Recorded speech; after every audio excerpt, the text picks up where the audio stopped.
I'm going to do a little welcome and housekeeping items before we get to the real beauty of the presentation. As I said, my name is Anna Grace.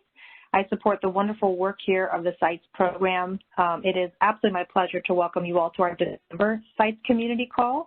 This is the final event of this year in this series, and we've been really grateful to have so many of our community members join us throughout the year, a year that has looked like no other, I think, fair to say.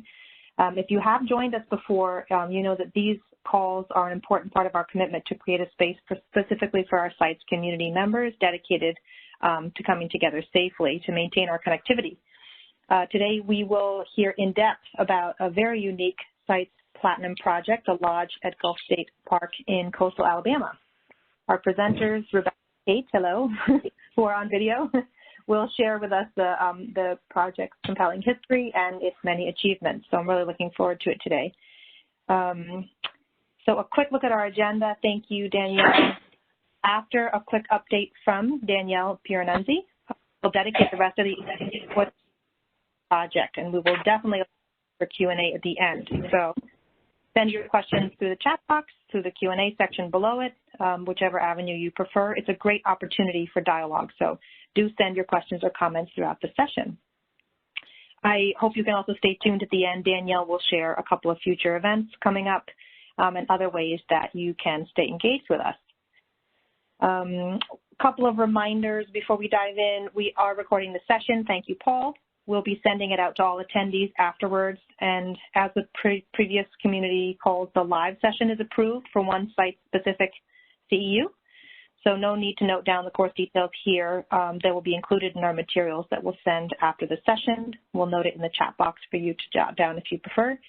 And a recording of the session, as with all of our SITES community calls, will be archived on the SITES playlist on USGBC's YouTube channel. So we'll give you a link to that as well. Thank you all again for joining us. I would like to turn it right over to Danielle, who will share a brief SITES update and introduce our wonderful speakers. So Danielle, all yours.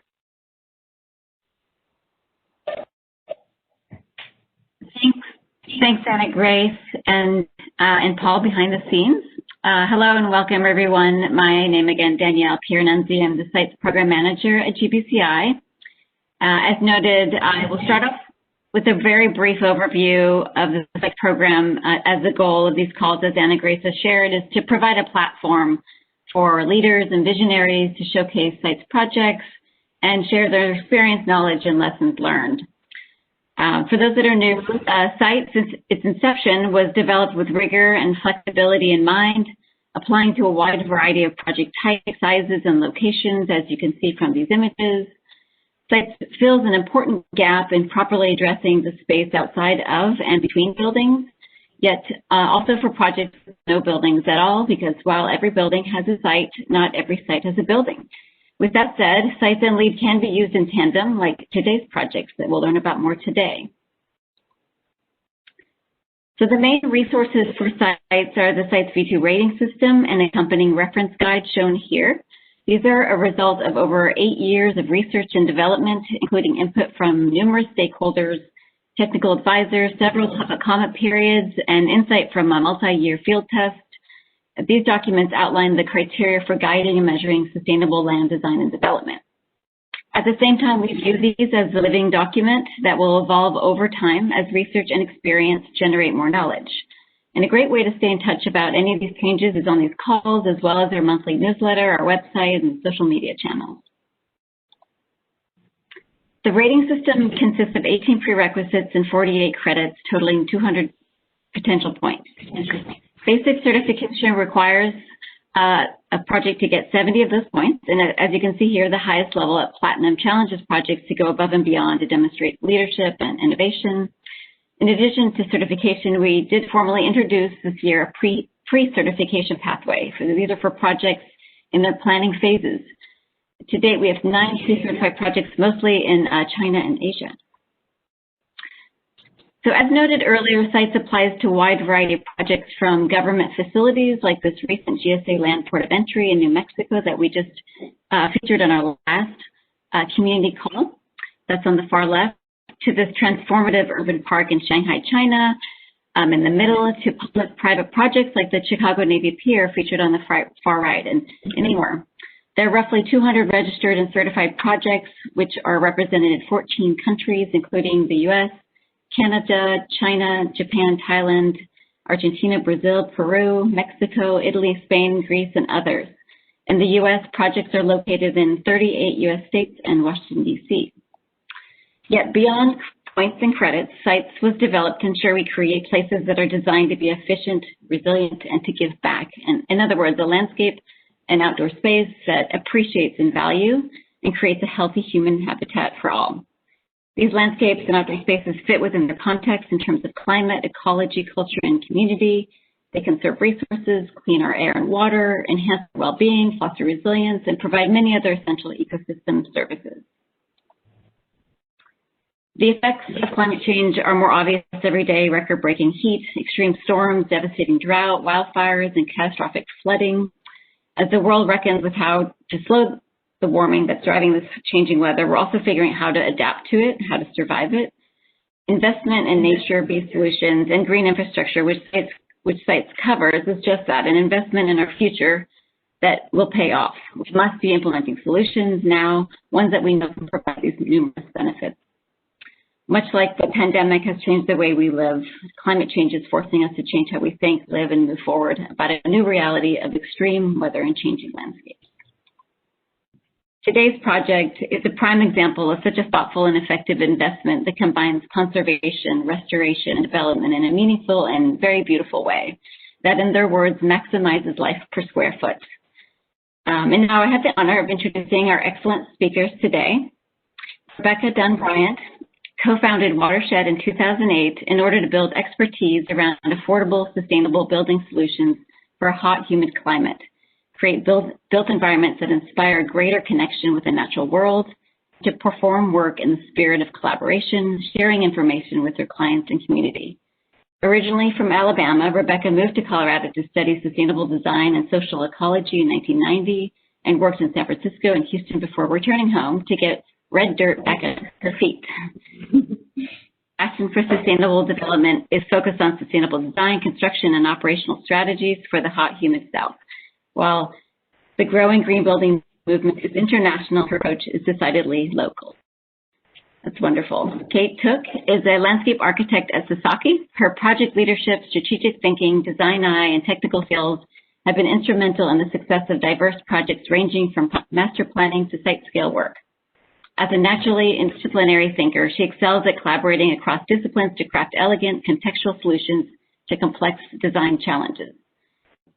Prior to discovering landscape architecture, Kate was a high school math and physics teacher in the Boston public system. Her passion for inspiring and empowering urban youth infuses her work as a landscape architect. She engages stakeholders in the design of their own urban public spaces through lively workshops. Both will speak about their experience and work on the Gulf State Park Lodge project, which became the first site certified project in the hospitality sector and one of the few Sites Platinum projects in the world. It also achieved LEED and Fortified Commercial certification. It's a great story and truly demonstrates the potential of design and development in creating healthy, safe, and resilient destinations that honors the local culture and community. And now I will pass it to Rebecca to give an introduction. Welcome. Thank you. I'm waiting for it to flip. There we go. Okay. Well, we're really excited to participate in this call today. When it was originally scheduled, of course, Hurricane Sally sort of interrupted the first originally scheduled version of this call. So it's been a wonderful opportunity to regroup, and we're delighted to speak about this project at Gulf State Park. Kate and I, thank you for introducing Kate and I, our roles on this project. Kate was the landscape architect with Sasaki, and also Sasaki led the master planning effort for the Gulf State Park project. She'll go into the structure of the project and all the different roles, but that gives you a taste of how she was involved. And Watershed, we were the Gulf Coast Sustainability specialist for the master planning team, and then the design teams for the different built aspects of the Gulf State Park project. Honestly, it was an honor to be a part of this tremendously talented and large team. We were having fun filling out page of all the different great firms that were involved in the Gulf State Park project.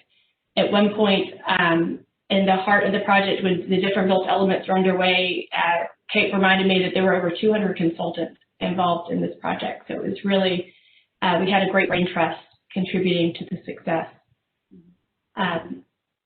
So today, you know, we're going to, Kate, well, just to run through our agenda, Kate will orient everyone with an overview of the master plan that guided both the lodge and the other projects at Gulf State Park.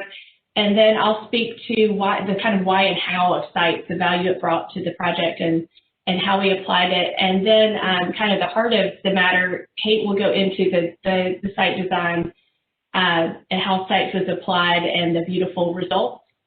And then we have some lessons learned, pro tips, and an update post Hurricane Sally to kind of give a snapshot of where how the lodge has, how our resilience strategies are put to the test. Excellent. Thanks, Rebecca. So we're going to fly through this piece on the master plan just to give a little bit of context. I know many of you on the call may be familiar with the Gulf Coast of Alabama, and many of you may not. It's really a gem, and it's sort of exciting to share a little bit about Alabama and the exciting pieces of Gulf State Park before we dive in to the specifics of the lodge. So I think this diagram is really intended to share a little bit about the background, why there was a master plan for Gulf State Park and why there was money available for pretty immediate implementation of many of the pieces of that master plan. So two things set the stage. There were two hurricanes, which were a dead hit on Gulf State Park and the Gulf Coast region in 2004 and 2005. Hurricane Ivan destroyed huge pieces of the park and the previous lodge that was there since the 1970s.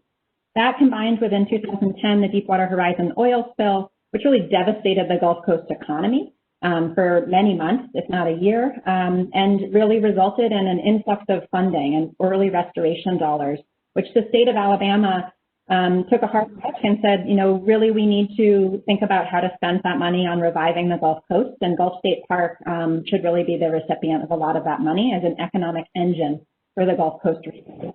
So that brought about the master planning process, which was really designed to think about how to spend that money, how to invest wisely in creating an environmental economy that could be an engine for the region and prove how resilient design could transform the region.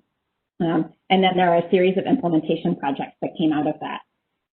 Before the master plan team was involved, there were really three main drivers, right? We have this trifecta of storms, economics, and the environment, which really inform this region and informs the plan. You have a need to be resilient, both from an environmental standpoint and an economic standpoint, and you have an incredible environmental resource to take advantage of. So right as we were getting involved as a master plan team, the team set forth a vision that Gulf State Park will be an international benchmark for economic and environmental sustainability, demonstrating best practices for outdoor recreation, education, and hospitable accommodations, right? So right off the bat, you can see that the aspirations were high and that it was baked in that this would be both an environmental and an economic example of sustainability, not just for the Gulf Coast, but internationally. So high aspirations really baked in here. I think this is an important park. I think there are times when people have called this a state park that really feels like a national park. It has a national draw to it. So people are coming from all over the state of Alabama, but really all over the country. Snowbirds fly down here and spend the winter. And it has a huge draw because it's Alabama's window on the Gulf. It's really this incredible perch with which to experience the beach and the Gulf. And at the same time, Gulf State Park has long been an economic engine for the rest of the state park system. So the funds generated by the draw there really go back and fund the rest of the state park system and the many rich resources that Alabamans enjoy. So it's a really important piece. As a master planning team, we did a really robust and intensive outreach process. We reached people from all over the country, really, who enjoy this park and understood what their top priorities are. And I think it became really clear to us down here at the bottom that the key priority was balancing any new development that happened in the park with the park's natural character and using that natural character as an inspiration and a driver for any potential new development, which would be an important part of that economic engine piece. So as a master planning team, we came up with 4 guiding principles, and those guiding principles are here really restoring the environment as a primary driver, and making sure that learning could happen everywhere and all the time, so that the environment was used as a tool for promoting stewardship and outdoor learning. Improving mobility across the park. This is a 6,000-acre park, and there were just a few trails when we came on, and so the idea was that you could, park once and really explore the full potential of the park on foot or on bicycle, and then ensuring that there was an incredible visitor experience. So this is really about hospitality. So this is a master plan diagram. You can see it's color-coded by elements that were considered phases 1, 2, and 3. So in red, those are phase 1. And then there's a check mark by the things that are complete. So I think it's rare as a landscape architect or a designer in general that you get a chance to do a master plan and then so immediately have an incredible resource of implementation dollars to start right away. And I think that was the incredible power of this team that Rebecca talked about, that we were planning and then immediately we had the resources to implement. So you can see there were 5 projects in phase 1 and all of those have been implemented. And you can see that several parts of phase 2 that have also been implemented, some of the pedestrian bridge connections and the conversion of some roads into trails. So an incredible opportunity to plan and then implement right away. These are just some of the renderings from the master plan highlighting the idea around mobility, that this is a park that you park once and explore and have a lot of opportunities to really engage with the park. The ideas around interpretation and a really immersive experience where people can arrive and really understand what it means to steward a dynamic dunescape, as well as the 6,000 acres of parkland, wetland mostly behind that. And then finally, the reimagining of a pretty static resource, public golf course, into something that we called a park adventure lawn.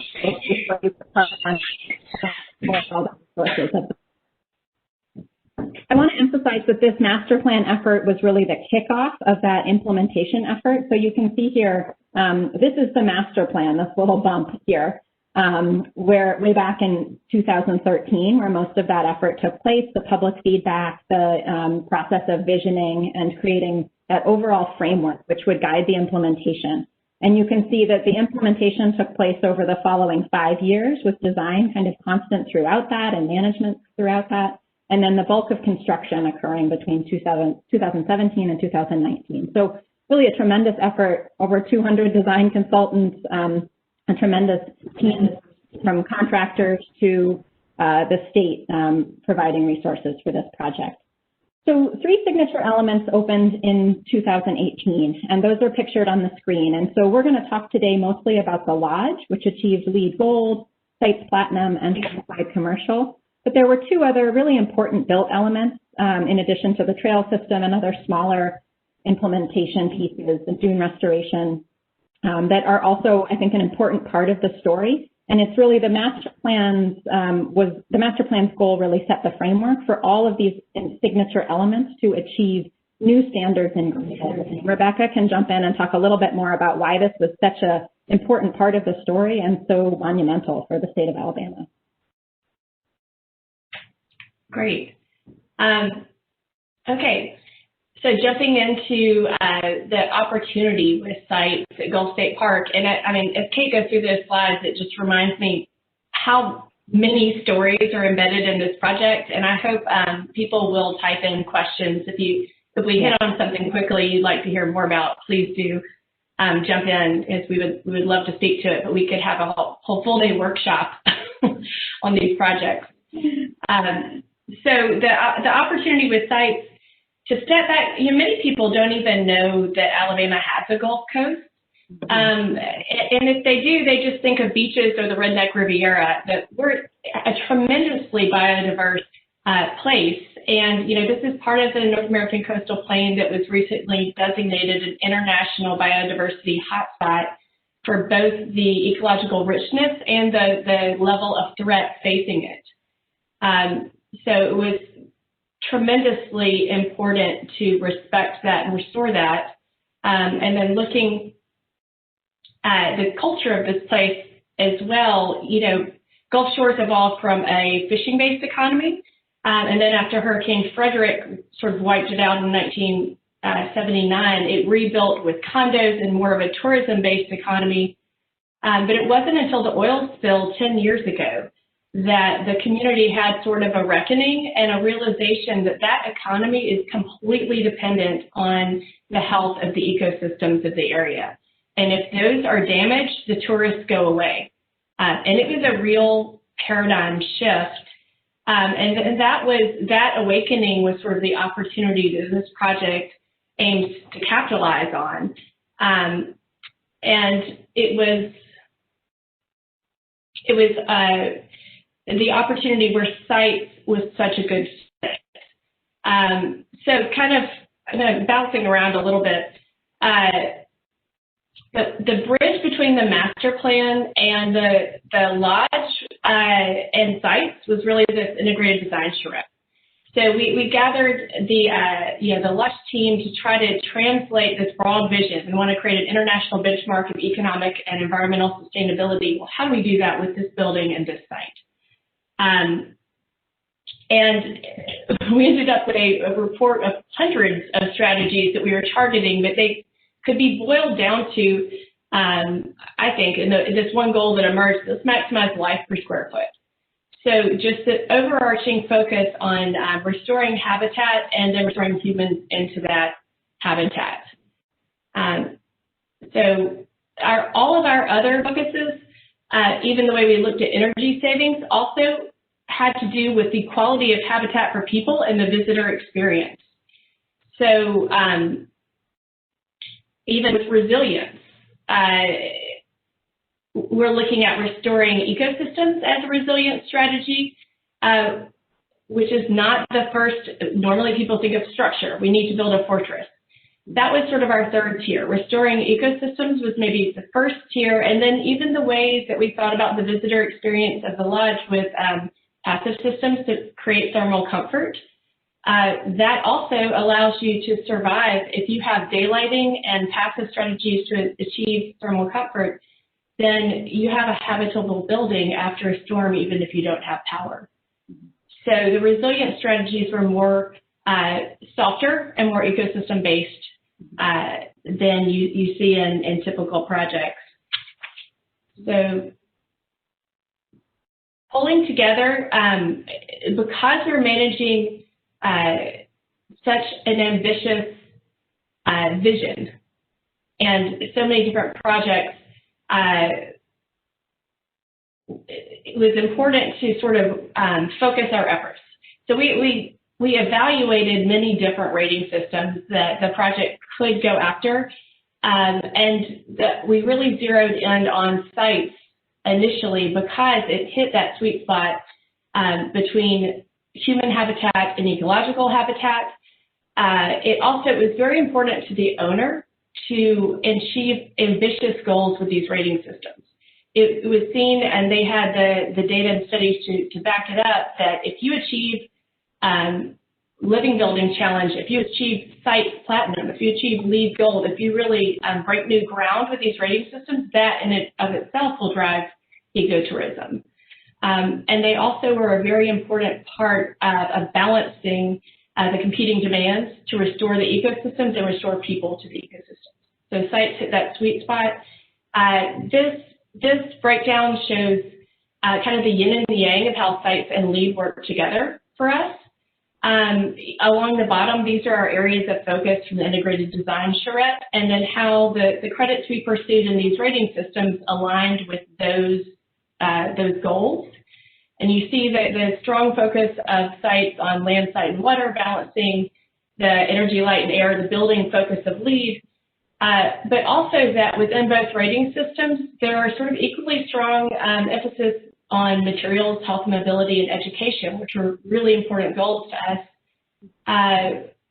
Just to touch on the intersection between these, we started before the LEED Site Synergy document had been created and sort of explored how those synergies might play out. And in the end, it was even better than we had hoped. But we're looking at around 200 points that were being managed between these rating systems at about a 20% overlap. About 39 points were strong synergies between the two systems.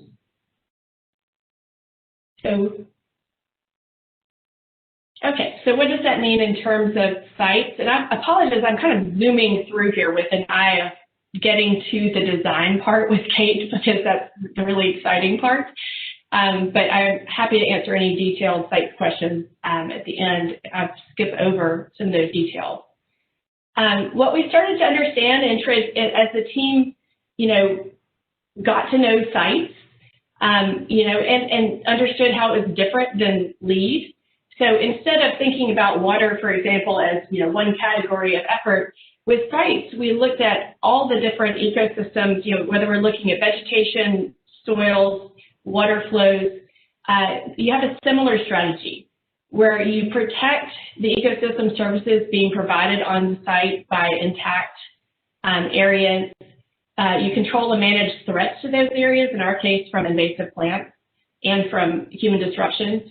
Then you look at restoration and maximizing the abundance and biodiversity and ecosystem services of those areas, and then you connect people back into those systems for, whether it's restoration or social connection. And then, maybe the most important part where the sites team is now at the Lodge is then you adapt your maintenance towards continuing that abundance and continuing the vitality of those systems, and you monitor and report performance to ensure that continued abundance. So that was a broad view, but the other lens through which we sort of approached all of the site's credits was taken from the one credit for designing functional stormwater systems as an amenity, and this is a snapshot of the constructed wetland and a rain chain that helped to convey stormwater that Kate will show in more detail. But that approach, so why can't all of our resilience strategies also be an amenity, as I mentioned? Why can't conservation be an amenity? And so, when we recovered condensate for our HVAC system to fill the pool, for example. This is a hospitality project, and key to making that connection between economic restoration and ecological restoration is that the ecological restoration has to engage the visitor and enhance their experience. So that is addressed directly by sites more so than any other rating system, and it was a really great fit for that reason.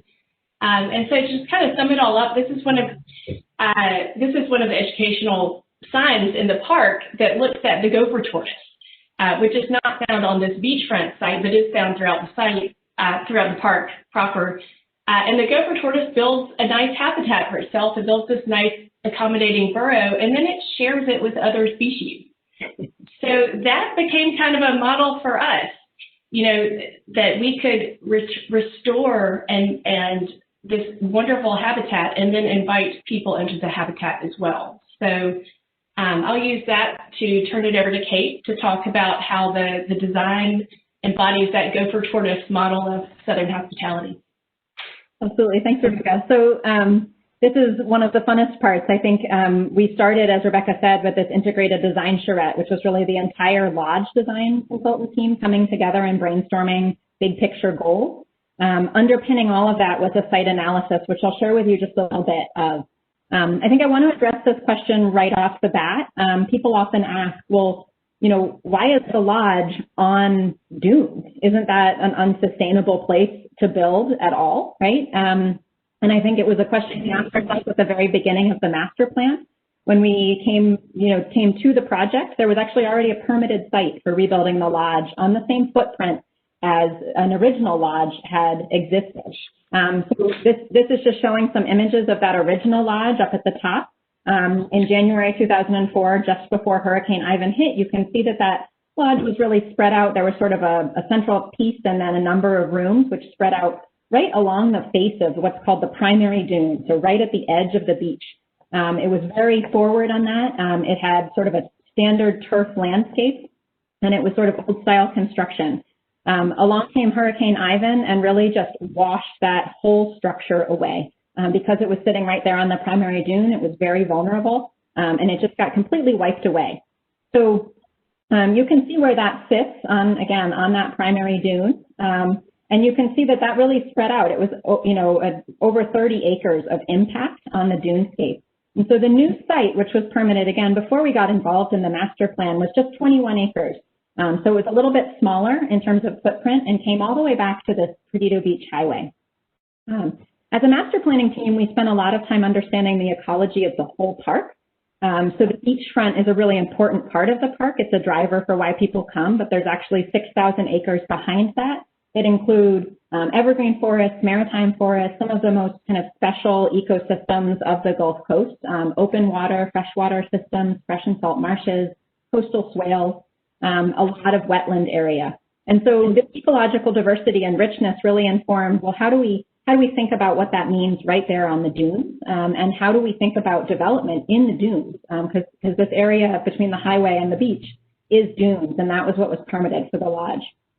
So we spent a lot of time understanding with a consultant, Biohabitats, understanding what an ideal dune system really should be. The diagram on the bottom here is vertically exaggerated, so it's showing you a little bit more topography than you would actually see, but the idea that there's growing dunes, the primary dune, which is a really important first buffer, and then a series of secondary dunes, which include both high and low points, swales they're called, wet or dry, and then the tertiary dunes, so things are getting higher and higher as you go kind of deeper inland. And the idea is that this is a dynamic system. So we looked a lot at kind of what was going on with the system as it existed. After Hurricane Ivan, the Army Corps of Engineers came and they put an engineered berm right at the back of the beach. And that berm was great in terms of flood protection, but what happened was it was blocking sand from blocking the wind from bringing sand further into the system. So the dunes were not growing as they should. And there was sort of a static situation behind that primary dune. So we worked with a number of coastal scientists as well as local engineering teams to understand what happened if you try to make that dune system a little bit more dynamic. We cut a series of cuts into that engineered berm, and we put the plug of sand in front on the beach side and allowed the wind to do the work of building the secondary dune system and really adding sand to that system, making it more dynamic. This was all part of a restoration effort that was happening while the design process for the lodge was going on. So really building that secondary dune system, making it diverse and robust and dynamic as part of a flood protection system, but also habitat. And the result is a sort of deeper, healthier dune system with many different opportunities, high and low points, areas where sand is moving to and from, lots of planting to hold and stabilize that sand in place. And the result, has been pretty profound in using these cuts to fuel and feed a deeper, more diverse dune system. So what does that mean in terms of where the lodge was built? So the lodge permit comes all the way to the beach highway. It's really between the primary dune and the Perdido Beach Boulevard. And what we did is we analyzed the dune growth and the movement of the shoreline over time to understand how much space do the dunes really need to grow and to move and to be dynamic before you put a static building in that space.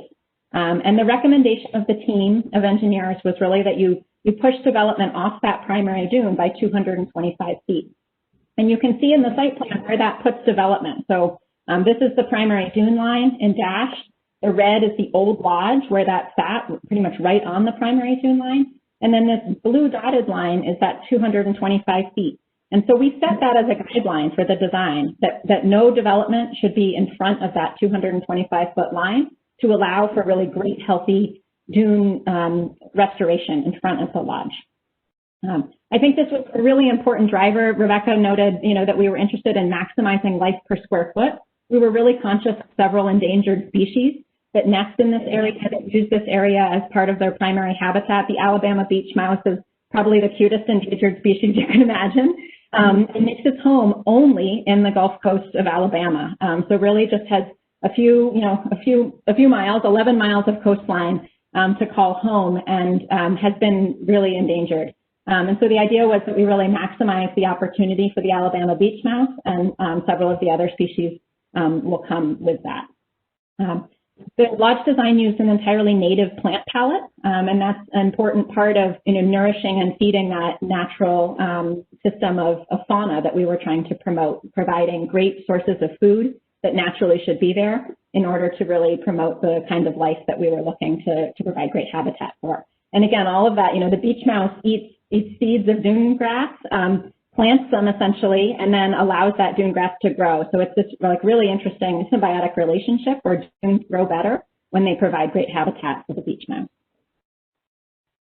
I wanted to add the design section, just this moment of opening the lodge was really profound, not just for the design team and for the many excited visitors to the lodge that were excited to start coming and enjoying this environmental resource, this ecotourism resource on the Gulf Coast, but also really for the state of Alabama. This was a point of great pride to have a Sites Platinum certified landscape and LEED Gold certified building. Really the first of its kind in the nation, but really an important first for Alabama as well. This is a state that historically had not, for a wide variety of reasons, been able to embrace green building, and so it was a real milestone to be able to open this building and share it with the public. Well, and even at the onset of this project, we were struggling, like many states that had a large timber industry, with an anti-LEED bill that had been passed that prohibited public funds from being used for sustainable projects. So it was really a significant paradigm shift to go from that edict issued from a past governor to marking the point at which our governor first used the word sustainability in a positive way, to this new awareness where people were bragging about the sustainable accomplishments of the lodge. And I forgot to mention, as you were talking about the endangered species at the lodge, in the beginning with the master plan, when Kate showed all of the respondents to these surveys, an interesting pattern that emerged is that they roughly follow the Mississippi Flyway. And if you overlay them, they look very similar. And while we have over 2 million people visit the Gulf State Park annually, but over 2 billion birds migrate through the Gulf Coast of Alabama. So they make interesting synergies there. Yeah, so we're going to try and move a little more quickly, I think. We have just, 20 minutes or so left. We want to leave some time for questions. So we'll fly through the next little bit, but we wanted to share a little bit with you about what some of the design principles were and how those were achieved in the built landscape. So this is a collection of principles and the built work photos just showing how the final result really achieved the goals we set out that Rebecca described in the integrated design charrette. The goal was to have a resilient building that felt nestled in the dunes. And I think, that was achieved in a number of ways. 16 feet was the lowest building elevation that was driven by FEMA to provide flood protection for the building. But the way the grading works, the grade really comes up to that 16 feet, and the feeling is that the building is nestled into a dune system that is growing. So it's kind of a nice and exciting way to see that happen. The dunes were restored with 100% native species, and really have welcomed back a wide variety of flora and fauna, which is pretty exciting to see. I think that, we were always interested in providing a tactile experience within the growing dunescape. So I think, sometimes, especially at the ribbon cutting, some of the pictures of the dunes were a little rough, actually. People looked at them and were like, is this plants or is this weeds? And I think the reason for that is that it just takes a long time for a dunescape to get established, but it also takes sort of a different mindset. This is not a manicured hotel landscape. This is a dunescape, and you're being welcomed into that dunescape to enjoy a stay at the lodge at Gulf State Park. And I think we wanted it to feel that way. We wanted to provide opportunities for people to get right up and close and personal with that dunescape, but also to be clear that it was growing and moving and sacred space that you don't step in, you just enjoy and see. You can see here there's a monarch butterfly, and this is a major landing spot for migrating monarchs at certain times of year. So it was really important. There were a couple of pieces of vegetation that we chose to work around and have remain on site. These are 2 stands of sand live oaks that were mature and that had survived Hurricane Ivan, and that we wanted to preserve and be part of the landscape. So the lodge was really designed around some of these vegetation and soil protection zones, and really they remain a really important part and focal point of the lodge landscape. I think, this piece of habitat, you can see the monarch butterfly here. It's really important to note that, the landscape is starting to grow into itself. We protected the beach mouse. When we went under construction, we took all the beach mice out of the site to ensure that none were damaged during the construction process. And it's been fascinating when that construction fence came down, just how quickly the beach mice came back and made this habitat theirs again. You can see here a hole. They're all over the dunes now, and their little footmarks are all over, and you can see that they're actively contributing to creating that dynamic dunescape. Turtle-friendly lighting was also a really important part of the lodge design to ensure that there was lighting that was safe for the community members using the lodge, but also that was safe for the turtles, that wouldn't get confused when they come to nest in the dunes. The Fish and Wildlife Service said that this was the best example they've seen nationwide of turtle-friendly lighting. So the lodge employees are very proud of that, and it's an educational point for sure. Yep. Yeah. It was a part of the program required by Hilton, who operates the hotel, who is the brand behind the hotel, that there be a pool. And so I think we worked really hard as a design team to figure out how to have that pool not just be your average pool surrounded by a fence, but instead be part of that dunescape and part of that experience. So there's an infinity edge that really connects you to the dunes. There's fencing that is required around a pool, but the hope was that becomes part of the dune system over time and becomes kind of sand fences that help to catch the sand and keep it in place and grow the dunes. And then some sort of whimsical features that help to ground the pool in the dunescape. I think, when I have visited since the lodge has opened, it's really an incredible place to sit on that porch and feel like you are one with the dunes. There's sort of a moment where you can kind of like step down and find an inner quiet in the way that the wind works. You can actually see the dunes growing and moving. You can see how the grasses are growing in over time. And that kind of view of nature is one of the most important drawing features of the lodge. Rebecca mentioned about celebrating stormwater and, using that as a functional site amenity that people can really enjoy and explore. And I think the design does that in a number of ways and then interpret how that is done. So using signage in a really careful way, as well as really exciting celebratory features like the one that captures and transfers stormwater down into a swale, which eventually goes down into a wetland, which is all part of that experience in the landscape. I think we talked a little bit about, sharing that story. The signage campaign was meant not to be super didactic, but instead ask a lot of questions and get people thinking and talking to each other about what the experience of the landscape really is, and planting just tidbits that help them deepen their understanding of the landscape they're moving through.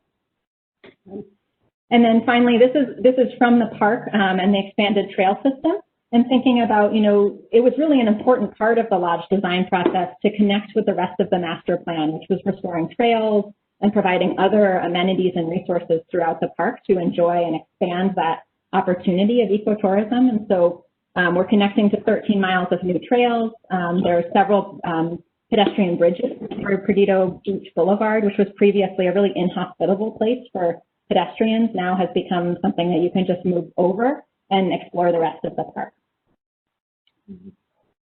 So, Rebecca, will you take us through some of the site tips? Sure. I'll try to see if I can touch on these questions that were asked while we get into it. Just to touch briefly, though, on the process and how we managed 3 certifications on a large team that was actually a large project. It was built in different bid packages. We did have Watershed served as the sustainability consultant and led the effort with the design team primarily. So we were responsible for, taking all of those goals embedded in the design charrette and the master plan and translating them to credits, then communicating the credit requirements to the design team, managing the documentation. Then Volker and Skanska were the team that managed the construction management team. And so they had a sustainability point person who led the effort through construction, through the pre-bid, pre-construction, the site punch list, and managed that effort. And then Valor Hospitality was hired on towards the end of the project, which is a challenge in and of itself to not have them from the beginning, and took the sustainable maintenance and monitoring forward. I will say the fact that these were not just handoffs, that there was continuity between those phases was really important to the success.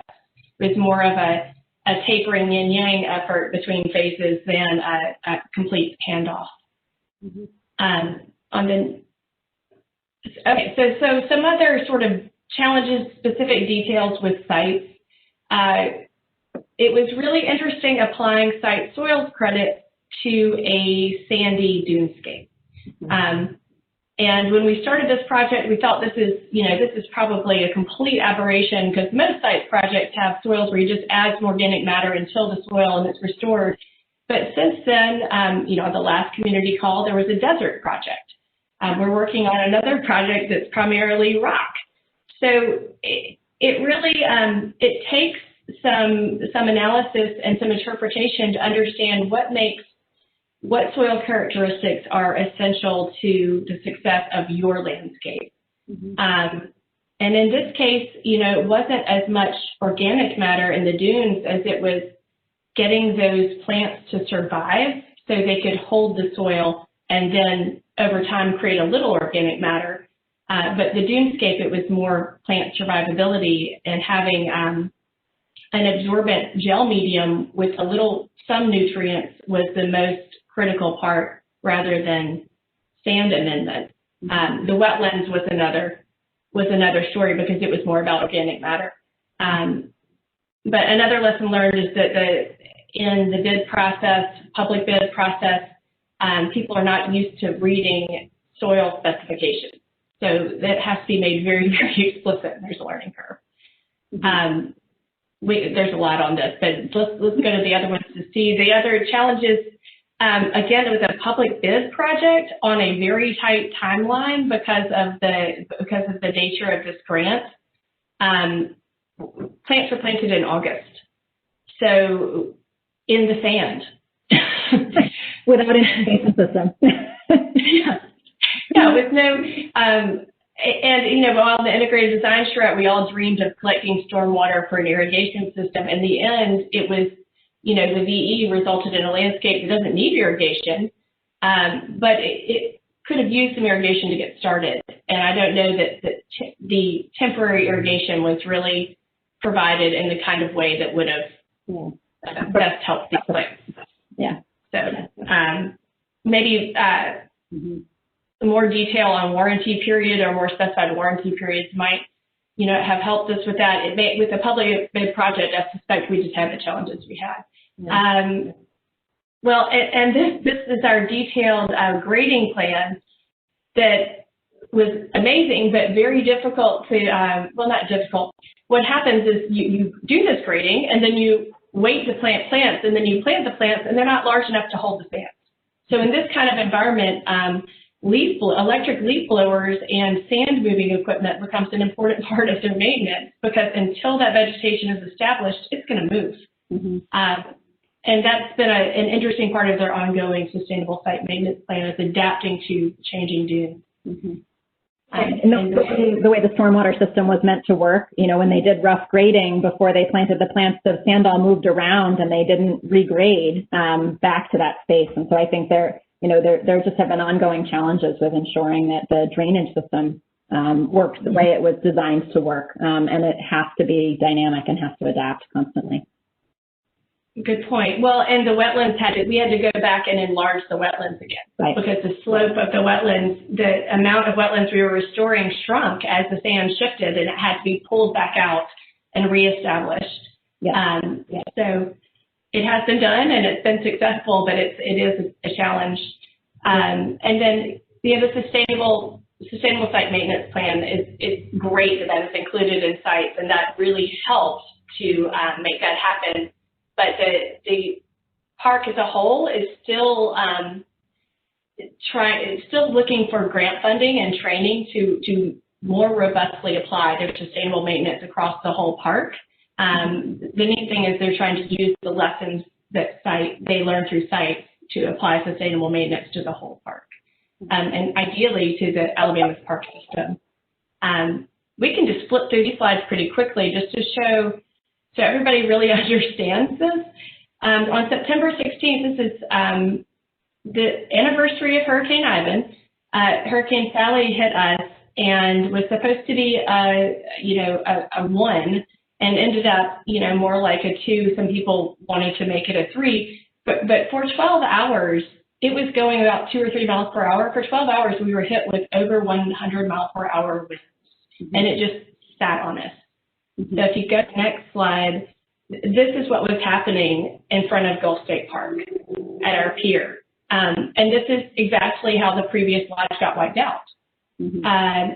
So this drone footage shows, this was taken the day after the hurricane. It shows on the left, Lake Shelby is not supposed to be in that area. And then our wetlands on the right of the beach highway are full.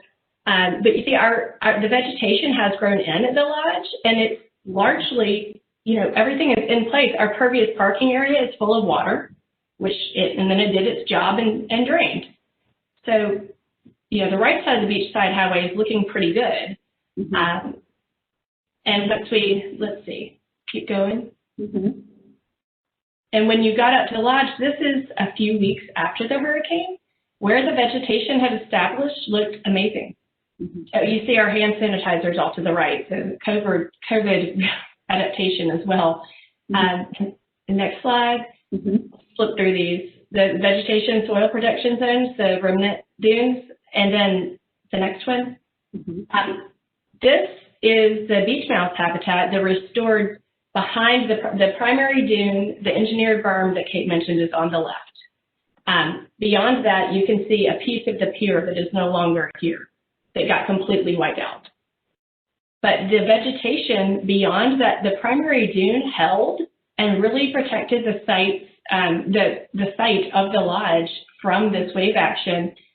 In Ivan, all this was wiped out, and there were no more beach mice in Alabama after Ivan. They had to bring in beach mice and repopulate. They haven't done a habitat survey yet, but all evidence shows that the beach mice took refuge and survived. The dune looks great from this side, but if you see the other side, it took a beating. So this is that engineered berm that is the primary dune. This is where the lodge would have been if the team hadn't taken the time to analyze the ideal location for a resilient lodge. This is why the other lodge was destroyed. And so going forward, this will sort of soften, but as the beach gets renourished, it may also, that berm may be renourished, and the push and pull between how high to make it, how to feed sand into the secondary dunes will be an important part of their ongoing maintenance. I took this a few weeks ago because it just made me happy to see part of the ongoing dune restoration effort that by park employees is a Christmas tree dune fencing initiative. And volunteers use these Christmas trees as sand fences. And after the hurricane, some of them were knocked loose, and so these visitors have set up their own little Christmas tree to enjoy the Gulf. So it kind of shows you the resilience of, human spirit as well as the dunes. So we've left a few minutes for questions, not quite as many as we'd hoped. That was wonderful. That was wonderful. Thank you. We got a number of great comments from people,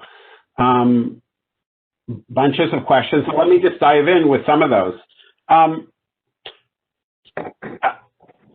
For one of the first ones was, why were there 200 consultants on this one project? That seemed to be an enormous amount. I think we should have clarified that it's not just one park project. There's a master plan, there was the lodge, there was the interpretive center, there was the learning campus, and there was a trails project, which included interpretive signage. And so when you added up all of the consultants working on all of those separate teams, Rebecca and I worked on many of those teams, but many of the teams had consultant teams that were entirely separate from another. So it was a tremendous effort. I mean, the state was really running 5 different projects at the same time. Well, and then they had parallel initiatives with art and looking for cultural resources across the entire park. We didn't even touch on the art initiatives inside the lodge, where it's showcasing Alabama art and ecologically focused art. So, and there were lots of educational initiatives as well. So Yeah. And recreational initiatives that we're partnering with this as well. So how do you improve recreation opportunities within the park, which is separate from the design question, but still part of the consultant team, operations. Talk with us a little bit more about the maintenance challenges and the need to seek grant funding. That's an issue with a lot of projects, right? There's a focus early on and initially on funding, on bond funding in particular, or the funding you had here, but then maintaining afterwards is a challenge. So tell us about that. Well, the grant funding is not in particular for the lodge maintenance, but the park would like to codify. The master plan included recommendations for sustainable maintenance across the entire park, and the park staff wanted to really take that to the next level. They wanted to implement a more robust composting program and tie it to education. So the grant funding was for the whole park with the thought that it may also be able to be translated, create a model for all Alabama parks. Yeah, I would add that this is a unique situation in that there is an operations agreement for the lodge as a hospitality entity, and that the organization that operates the lodge is called Valor, and their agreement includes maintenance of the park as part of the resources that are available to guests at the lodge. And so they also operate and maintain the interpretive center and the learning campus, the restaurant associated with the learning campus.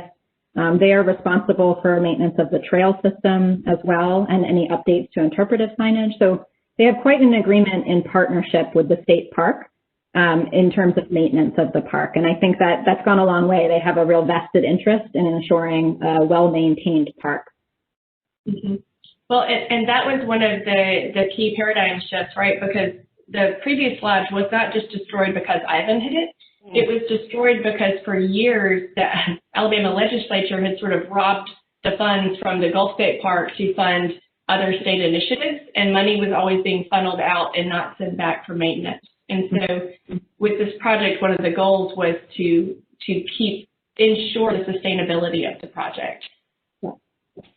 And how did sites help with that? What were some of the other benefits about how it ensured the integrity of this project after the fact? Well, I mean, during construction, the lodge was built over a kind of a three-phase construction process. There were 3 different bids. And like many publicly bid state-funded projects, by the time that final bid came around, there was a need for really intensive value engineering, and what was in that final package was the site. So structure had already been bid. There were some sort of substantial building packages that had already happened, and the site was on the chopping block. And sites, because of the owner's sincere desire to achieve sites platinum, it was not an option to cut any of the sustainable features. And I think that having sites as a motivator for the owner to make hard decisions was really valuable in terms of ensuring that the project could still meet sites platinum and the goals of sustainability that had been set, despite a really painful value engineering process.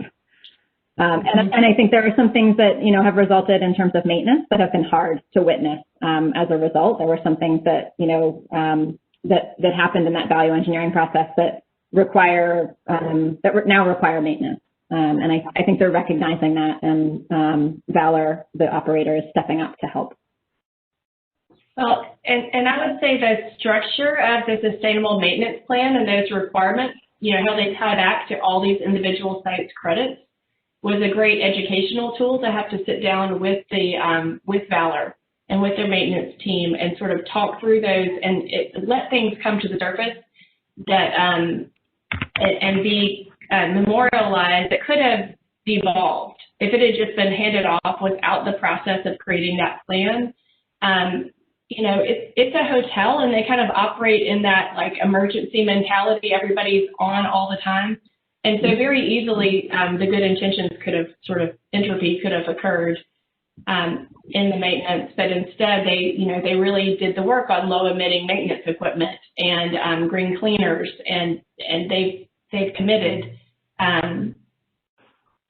through the challenges. Well, great. On that note, we're running out of time, so I'm going to turn it back over to Danielle. We've got some unanswered questions, which Rebecca and Kate, we hope if we get to you by email, you can help answer, and we can send those responses out to people who joined us today. But thank you so much. Danielle? Sure thing. Yes, thank you, Rebecca and Kate. That was amazing. And yeah, we could dedicate a whole day to that project. It's really wonderful. But we are wrapping up, and I just want to highlight some upcoming events.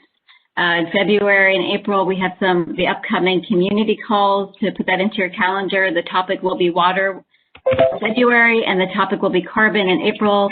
We'll have details to follow soon. We do want to encourage everybody about our Sites Community Partner Program, which you can find on our website if you are interested. And again, the Sites AP exam is available online for anyone who is interested. Again, thank you so much for attending and your time today. Thank you for our excellent speakers, Kate and Rebecca, and our site staff, Anna Grace and Paul in the background, for their excellent support as well. So everybody have a great day, happy holidays, and see you in the new year.